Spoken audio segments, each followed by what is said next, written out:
Assalamualaikum warahmatullahi wabarakatuh. Salam guru penggerak. Kami calon guru penggerak Angkatan 11 Kabupaten Brebes akan melaksanakan tugas demonstrasi kontekstual modul 2.3 praktek coaching untuk supervisi akademik. Perkenalkan kelompok kami, saya Suroya Jamil dari SMP Negeri 1 Ketanggungan. Saya Rifatun dari SD Negeri Kubang Jati 2. Dan saya Duladi dari SMK Budi Utomo Brebes. Kemudian saya Muhammad Ikhwanuddin Al-Fatah dari SMA Negeri 2 Brebes. Salam bahagia, bergerak, tergerak, menggerakkan. Assalamualaikum Pak Iwan. Waalaikumsalam warahmatullahi Bagaimana wabarakatuh. kabarnya hari ini Pak Iwan? Alhamdulillah, Bu Surai Jamil. Gimana kabarnya juga? Alhamdulillah baik Pak Iwan. Oke. Baik Pak Iwan, sebelum melaksanakan coaching hari ini, saya ingin menyampaikan beberapa hal terkait rubrik penilaian coaching ya, untuk saya observasi agar Bapak tahu apa saja yang akan saya nilai pada saat Bapak melakukan coaching dengan Pak Duladi. Nah, rubrik nanti yang akan saya amati itu mengenai prinsip coaching yang Pak Iwan sudah ketahui, itu ada kemitraan, proses kreatif, dan memaksimalkan potensi coaching. Terus juga tentang Pak Iwan juga sudah memiliki tentang kompetensi dari coaching itu sendiri yang meliputi presence atau kehadiran penuh, mendengarkan aktif, dan serta mengajukan pertanyaan berbobot. Dan saya juga berharap dalam proses percakapan ini nanti jangan lupa untuk Pak Iwan menerapkan alur tirta ya, tujuan, identifikasi, rencana, dan tanggung jawab. Itu rubrik yang akan saya jadikan acuan untuk mengobservasi coachingnya Pak Iwan. Nah, sebelum coaching ini dimulai ya Pak Iwan, saya boleh menanyakan beberapa hal. Oke, boleh Bu. Boleh. Nih, yang pertama ya Iwan, dalam proses coaching nanti dengan Pak Duladi, Pak Iwan, saya itu ingin membantu mengembangkan kompetensi coachingnya Pak Iwan. Kompetensi apa yang ingin dikembangkan Pak Iwan saat proses coaching? Baik Bu Suraya. Dalam proses coaching nanti dengan Pak Duladi ada beberapa yang ingin saya kembangkan Bu. Yang pertama adalah mendengarkan aktif dan pertanyaan berbobot. Berarti mendengarkan aktif dan pertanyaan berbobot di Pak Iwan. Oke, terus selanjutnya dalam kompetensi ini, yang dua ini ya, mendengarkan aktif dan pertanyaan berbobot, kira-kira kompetensi yang mana secara spesifik yang ingin Pak Iwan kembangkan dalam proses coaching? Dari dua hal tersebut ya Bu ya, saya ingin lebih spesifik lagi di dalam pertanyaan berbobot itu Bu. Seperti itu. Berarti yang ingin spesifiknya pertanyaan berbobot nih Pak Iwan ya. Oke, ini yang terakhir Pak Iwan. Perihal indikator ketercapaian, kira-kira tolak ukur keberhasilan yang ingin dituju Pak Iwan itu apa dalam coaching kali ini? Dalam proses coaching nanti ada beberapa indikator yang ingin saya capai ya. Dan yang pertama itu coaching tersebut yang ingin saya coaching itu mau terbuka. Oh iya. Mau terbuka, kemudian secara biar mereka karena terbuka si coaching ini nyaman, merasa nyaman dengan saya gitu ya. Terus kemudian dan yang paling penting ini Bu ya, coaching itu bisa menemukan solusinya Bu dari apa yang menjadi masalah dari coaching tersebut, menemukan solusi sendiri gitu, seperti itu. Oh gitu, oke. Baik Pak Iwan, semoga dari pemaparan indikator tadi coaching Pak Iwan nanti berjalan lancar ya sama Pak Duladi. Terima kasih. Assalamualaikum warahmatullahi wabarakatuh Pak Dul. Waalaikumsalam warahmatullahi wabarakatuh. Apa kabar hari ini? Alhamdulillah Pak Iwan, kabar saya baik. Alhamdulillah betul. Kemarin ini ya betul ya WA ke saya nggih, ingin ketemu saya ya terkait dengan pembicaraan tentang kedisiplinan guru. Betul. Karena Bapak kan selaku pimpinan saya merasa menjadi wakakurikulum tentang kedisiplinan guru merasa terganggu sekali Pak, sehingga saya perlu bimbingan dari Bapak. Betul.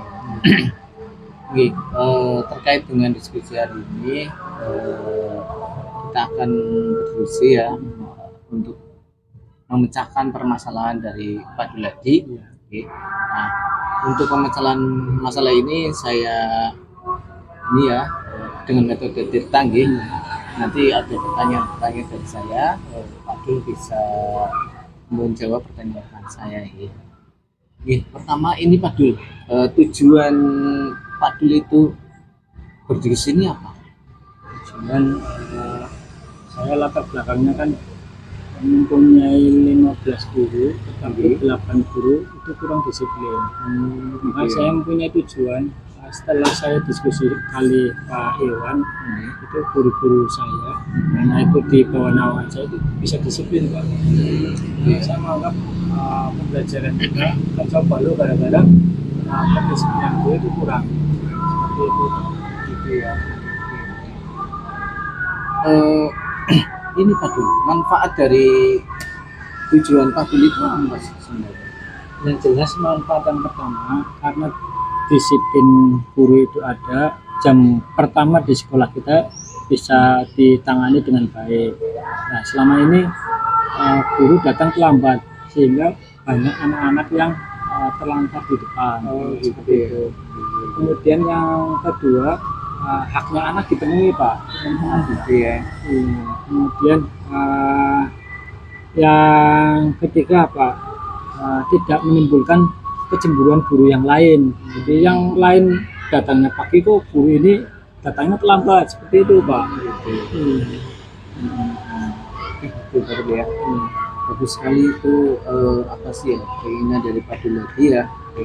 Nah, indikator-indikator yang Pak Dul inginkan dari kesibukan itu apa sih Pak Dul? Yang ini ya, berarti indikator yang ingin saya yang saya inginkan. Yang pertama Pak, saya menyampaikan masalah dulu ya sebelum indikatornya ya. Oh iya, monggo. Jadi Silakan. masalah yang pertama Pak, ada 4 guru di sekolah ini yang rumahnya jauh. Berarti itu ya faktor-faktornya ya. Faktornya kendala kami itu Pak. Jadi guru rumahnya jauh, mereka mungkin datangnya sama dengan guru yang jaraknya dekat, sama-sama 6:30, tapi sampai di sekolah 7:30 karena makanya ada 4 guru Pak. Nah, ini kan otomatis mengganggu pembelajaran. Itu yang pertama. Yang kedua Pak, guru yang punya anak kecil ini yang berat. Jadi, kita punya guru perempuan 4 yang punya anak kecil 3. Makanya kalau mau berangkat sekolah guru anaknya rewel dulu, kan ini yang mengakibatkan itu keterlambatan. Yang terakhir guru saya kan ada yang nyambi, karena kita tahu ya Bapak kan kepala sekolah swasta, sehingga banyak guru yang nyambi. Ini yang lebih parah Pak, jika nyambi guru ini di pasarnya lagi laris kan beratnya, akhirnya datang ke sekolahan terlambat. Seperti itu Pak masalah-masalahnya. Itu ya berarti masalah-masalahnya ya, penyebabnya ya tidak disiplinan guru ya. Mungkin ada penyebab lainnya Pak, misalkan ya mungkin Pak Dul tadi mengidentifikasi atau melihatnya secara langsung apa itu faktor-faktor yang menyebabkan ketidakdisiplinnya itu. Ya ada Pak, ada faktor yang pertama Pak, misalkan kondisi hujan. Hujan otomatis ini jangankan kan yang rumahnya dekat, yang rumahnya jauh mesti terlambat. Nah ini apa sering terjadi? Iya sering, kalau musim kemarau sudah banyak guru yang terlambat, malah justru siswanya yang enggak, kan repot. Kemudian yang kedua Pak, jika anaknya rewel guru tadi Itu ya. makanya namanya anak kurang sedikit saja itu jadi masalah. Oke ya, berarti Ya. itu ya Pak Dul ya. Oke, ini Pak Dul mungkin Pak Dul punya ide apa ya untuk mencapai masalah itu solusinya. Ada Pak, mungkin kalau saya usulkan jadwalnya dirubah bagaimana Pak? Oh itu Ya, bagus ya. jadi Bisa coba. guru-guru yang rumahnya jauh itu ngajarnya minimal di jam ketiga. Oh gitu ya. Tuh, kemudian guru yang tadi yang punya anak kecil di jam ketiga juga. Kemudian guru yang bergabung tadi di jam ketiga. Itu solusi pertama Pak. Kemudian biar tidak menimbulkan kecemburuan, Bapak kan tahu. Jadi yang berangkat pagi-pagi sekali itu guru-guru yang aktif. Bagaimana kalau kita kasih reward? Jadi ada reward yang datang jam 10 dikasih transport Pak. Itu menurut Bapak bagaimana? Jadi itu kalau saran saya. Bagus itu. Ya. Kemudian satu lagi Pak, saya punya solusi 3. Bagaimana untuk di jam pertama dan jam kedua jamnya kita naikkan. Oh ya, jadi itu Pak, misalkan yang lain di jam ketiga sampai selesai 30.000, untuk jam pertama kedua dinaikkan. Itu mungkin yang solusi yang paling baik menurut saya. Nah ini ya, Pak Dul sendiri adalah pakar kurikulum ya, dalam ini bertanggung jawab sebagai langsung dari guru ya. Pembelajaran. Nah, selain Pak Dul ya untuk apa sih namanya program ini yang Pak Dul inginkan gitu ya. Itu yang bertanggung jawab siapa sih? Iya, yang pertama ini Pak, bendahara. Jadi kalau bendahara mau, karena ini yang nanti yang paling susah bendahara. Jadi bendahara harus mengendalikan yang hadir pagi siapa saja. Kemudian menghitung yang tadinya bukan pekerjaan. Ini ada tambahan pekerjaan, jadi saya butuh itu Pak. Nah, mungkin dari Bapak juga harus lagi sama bendahara. Jadi di samping saya pribadi bendahara, karena kalau saya di bidang kurikulum buat jadwal gampang. Gampang ya. Nah ini Pak Dul terkait dengan pelaksanaannya ya, terkait dengan pelaksanaan. Kira-kira rencana ini akan dilaksanakan kapan? Karena ini awal pertengahan bulan ya Pak, ini baru tanggal berapa Pak? Tanggal 5 dan ini sudah berjalan. Kalau menurut saya awal bulan kita mulai, jadi serempak, jangan dadak, kita sosialisasi dulu ke teman-teman bahwa nanti bulan depan sudah ada perubahan perubahan jadwal. Nanti tanggal 1 sudah kita laksanakan. Ya, barangkali ada guru yang usul seperti itu. Kadang kan ada guru yang seperti ini Pak, kali datangnya telat, pengennya jam pertama kan ya. Itu Pak. Jadi ini yang membuat susah di sini. Gitu ya. Oke, bagus sekali itu Pak. Jadi ini tadi ya ada yang bertanggung jawab dan pelaksanaan juga. Iya. Gitu ya, langsung gitu ya. Betul. Terus ada evaluasi. Ya nanti ini biar berjalan dulu selama 1 bulan. Kalau dirasa bulan depan tidak ada letupan, biasanya ada letupan. Biasanya kok guru yang ini gajinya naik, sedangkan saya gitu ya. Posisinya tetap kayak gitu. Itu nanti dievaluasi bulan depan saja Pak. Selain misalkan dari guru nih, apakah siswa terlibat Pak? Siswa otomatis tidak, karena ini kan kaitannya dengan finansial, pembuatan jadwal seperti itu Pak. Berarti hanya bendahara dan kurikulum saja. Gitu ya. Berarti permasalahan Pak Dul adalah kedisiplinan siswa, kedisiplinan guru ya. Terus kemudian tadi Pak Dul juga sudah menemukan solusi yaitu dengan tadi apa? Ada penyebabnya ya perubahan jadwal tadi. Ya berarti solusinya adalah perubahan jadwal, kemudian memberikan honor yang datang pagi transport, terus menaikkan jam pertama dan kedua itu ada yang bertanggung jawab juga ya selain Pak Dul gitu ya. Oke, ini Pak Dul, alhamdulillah. Gimana perasaan hari ini? Setelah saya diskusi sama Yunningan Pak, saya merasa plong gitu ya. Karena bagaimanapun keputusan ada di Pak Ikhwan. Jadi kalau usul saya diterima dengan baik, Pak Ikhwan juga setuju, bendaharanya setuju, insya Allah Pak, bulan depan siswa tidak ada yang terlantar lagi. Iya, ya. sudah wayai masuk pembelajaran tuh di depan kan susah. Iya. Iya.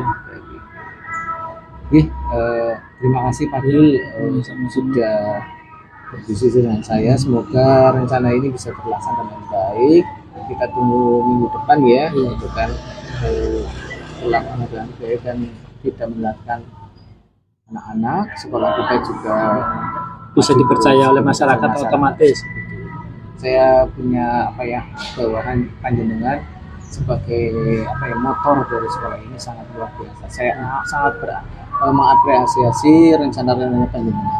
Ya, terima kasih. Silakan koordinasi dengan yang terkait ya untuk bisa dilaksanakan.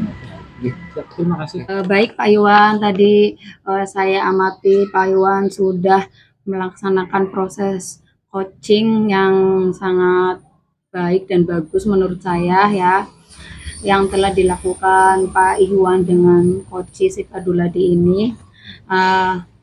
Sebelumnya saya mau menanyakan beberapa hal lagi, boleh Pak Iwan setelah ini pasca observasi ini? Boleh sekali Bu, monggo ya, apa yang perlu ditanyakan silakan. Oke, yang pertama setelah saya amati observasi tadi, apa yang sudah Pak Iwan lakukan saat melakukan coaching terkait dengan indikator ketercapaian? Itu bagaimana Pak Iwan? Iya, tadi saya sudah melakukan coaching dan saya sudah menerapkan prinsip-prinsip tersebut Bu. Oke, ya. ya. Prinsip coaching seperti kemitraan gitu. Oh iya, betul. Kemitraan, proses yang kreatif, terus juga memaksimalkan potensi dari coach tersebut. Oke, ya. Dan kompetisi yang inti yang sudah saya terapkan yaitu kehadiran penuh atau presence yaitu, terus kemudian mendengarkan aktif, dan saya juga melakukan coaching dengan alur tirta Bu, yaitu ada tujuan, ada indikator, kemudian ada rencana aksi, kemudian ada yang terakhir itu tanggung jawab, seperti itu Bu. Oh iya, iya, apa yang Pak Iwan jelaskan juga ada di dalam catatan saya, bahwa Pak Iwan itu sudah menerapkan prinsip coaching yang tadi Pak Iwan jelaskan, sudah menerapkan kemitraan. Pak Iwan tidak menggurui atau menggurui Sipaduladi, atau pokoknya saling menggurui gitu ya Pak Iwan. Terus Pak Iwan juga kreatif menanyakan hal-hal yang berkaitan dengan pasalnya Pak Duladi dan memaksimalkan potensi coach agar Pak Duladi ini bisa menemukan solusi yang solutif untuk masalahnya coach ini. Terus saya juga tadi memperhatikan Pak Iwan juga sudah melaksanakan kompetensi inti dari coaching itu sendiri, yaitu tadi Pak Iwan udah present ya, udah menghadirkan penuh biar Pak Iwan itu bisa mendengarkan keluh kesahnya Pak Duladi, terus mendengarkan aktif, bertanya dengan rasa empati, bahwa Pak Duladi ini biar merasakan nyaman bercerita dengan Pak Iwan. Juga tidak lupa juga Pak Iwan itu sudah melakukan penerapan alur tirta di dalam coaching tadi. Pak Iwan udah menjelaskan tadi pertanyaannya menuju ke tujuan, terus identifikasi, terus rencana aksi, serta tadi sampai ke tanggung jawab dari Pak Duladi itu sendiri. Begitu Pak Iwan. Nih, terakhir nih Pak Iwan. Monggo Bu. Untuk observasi. Kompetensi apa lagi sih yang ingin dikembangkan Pak Iwan selain mendengarkan aktif sama pertanyaan berbobot? Jadi gini Bu, untuk kompetensi yang saya ingin kembangkan lagi nih Bu ya, itu adalah itu Bu yang terakhir, kehadiran penuh, kehadiran penuh, present gitu, ya, kehadiran penuh, present. Itu biar coachingnya lebih lebih nyaman, kemudian lebih menggali permasalahan yang ada di coaching, solutifnya itu keluar gitu, seperti itu, sehingga saya itu coachingnya lebih nyaman dengan saya dan akhirnya terbuka, kemudian akhirnya juga coaching menemukan solusi-solusi sendiri. Oh gitu ya. Luar biasa sekali Pak Iwan. Semoga nanti ke depannya saat coaching dengan rekan sejawatnya juga lebih baik lagi dari coaching yang sekarang gitu ya Iwan. Gitu, siap. Terima kasih. Siap, Bu.